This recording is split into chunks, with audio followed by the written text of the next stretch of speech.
It all started on Halloween, 3.5 years ago.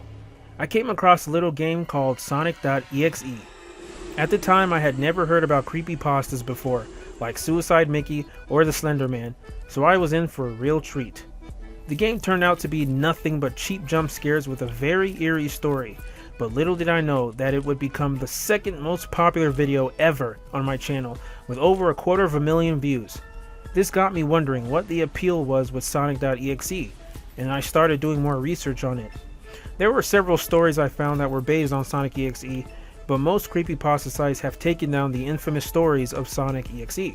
However, there was one particular story I found that was so intriguing and so controversial that it doesn't exist on the internet anymore. It's called Follow the Flickies, and luckily I managed to salvage what was left of the story. Now, it's important to note that a lot of creepypastas are based on some truth. From Mickey Mouse to SpongeBob, even the disturbing Rugrats Lost episode has some dark truth to it that got lost over time. Now, Follow the Flickies is a very disturbing tale about Sonic the Hedgehog. This chilling story has 3 phases: the denial, acceptance, and final phase, which chronicles Sonic's slow descent into madness. We all know how the story goes. Sonic defeats Eggman and rescues the Flickies and woodland creatures. He does this several times throughout the classic games, but did you ever wonder what happened to the Flickies and animals afterwards? We hardly see the Flickies again during the 3D Sonic games until Sonic Lost World.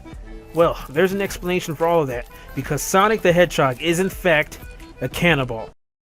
Okay, hold up. I'm gonna have to stop you right there, because this theory of yours is the most ridiculous thing I've ever heard. It literally makes no sense for Sonic to be a cannibal. You can't just say things like that. Well, it kinda does. After all, hedgehogs are cannibals in real life too. Hedgehog mothers have a strange survival technique. When mothers feel threatened, they will bravely consume their young in order to spare them from getting eaten by predators. Okay, fair enough. But that doesn't change the fact that this so-called creepypasta is insane. Well, yeah, it is pretty insane, but all creepypastas are. Anyway, I'll let Husky Z explain the story more in depth for you. Alright. Hopefully this won't be a total waste of my time. It might actually be a little entertaining. After all, I need a break from working on the Colonial Roar anyways, so take it away, guys.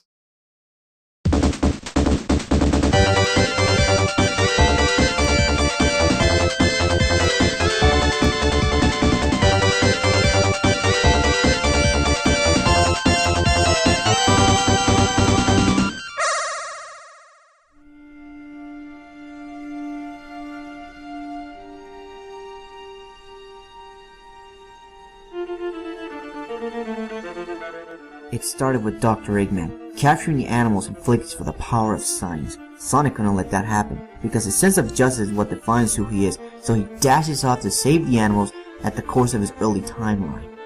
After these events occur, Sonic starts to feel hungry, and his animal instincts start to kick in.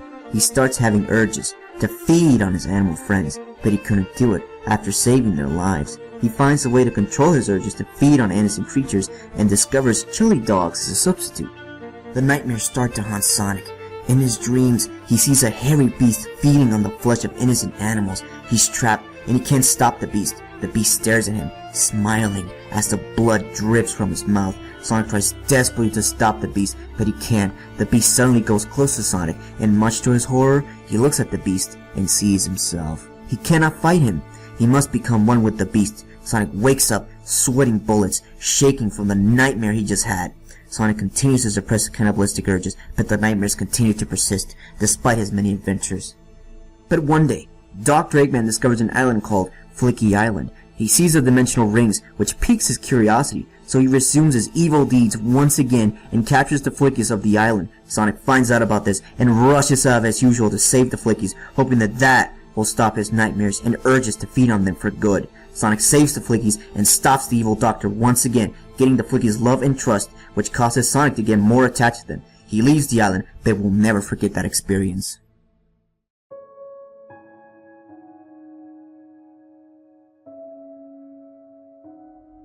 Years pass, and Sonic's nightmares won't stop. He's losing his mind, but he can't take it anymore. And again, he needs to stay strong until the events of chaos occur. After Sonic stops Perfect Chaos and saves Station Square, he encounters an injured Flicky and tries to save it, but it's beyond saving. He thinks to himself, maybe it's right to eat this Flicky and put it out of its misery. So Sonic finally gives in to his urges and gets the first taste of the Flicky meat, and it tasted so good.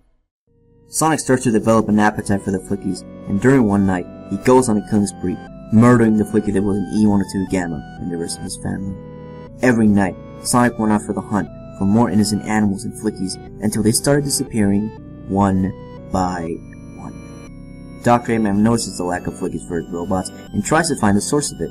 One night, he finds Sonic devouring a Flicky. Horrified by what he saw, Dr. Eggman started questioning his past deeds of using innocent creatures for his experiments.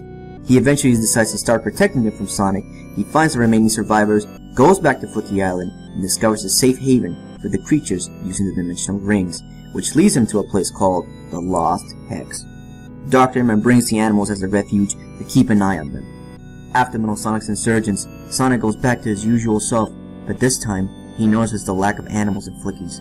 He desperately runs around the world, trying to find Flickies, but they're all gone. Sonic starts to become desperate, and even considers eating his best friend, Tails, but he can't bring himself to do it. A few years pass. Mighty, Fang, Ray, Beam, and Bark decide to go to Flicky Island for a vacation. Sonic decides to go with them out of paranoia and to make sure they don't find out about his secret. When they arrive, Fang notices the lack of animals and Flickies and notices Sonic not eating much. Fang's suspicion increases, and he discovers the evidence of Sonic's footprints and blue fur alongside with Flicky feathers and the blood and bones of them and other deceased creatures. At this point, Fang is certain that Sonic was the one that murdered them and devoured all the poor creatures. Later that night, he tells his friends about it. Sonic overhears them talking and panics from the discovery. He has no choice but to murder them to prevent anybody else from knowing the truth. Once the friends disband, Sonic knocks out Fang and ties him up in a chair. He goes after the other characters and murders them one by one. Fang wakes up and sees the other characters dead around him while Sonic looks at him with his eyes full of blood and tears. Fang asks, "Why did you do it? Why did you murder our friends?" Sonic confesses and tells Fang that he can't tell anybody about this, and he apologizes for what he's about to do.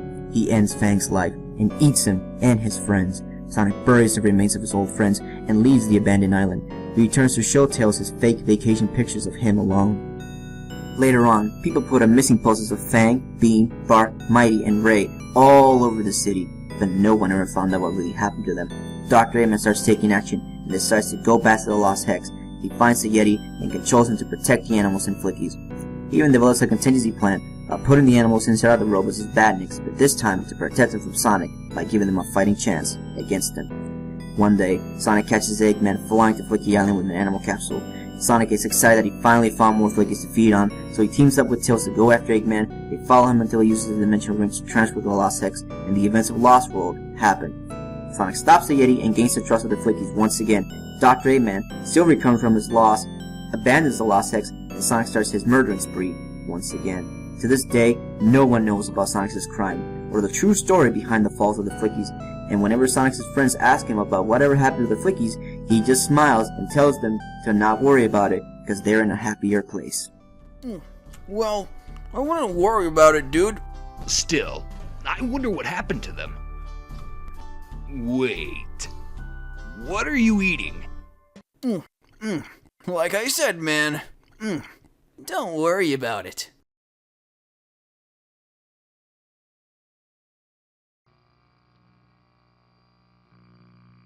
All I wanted to do was protect them.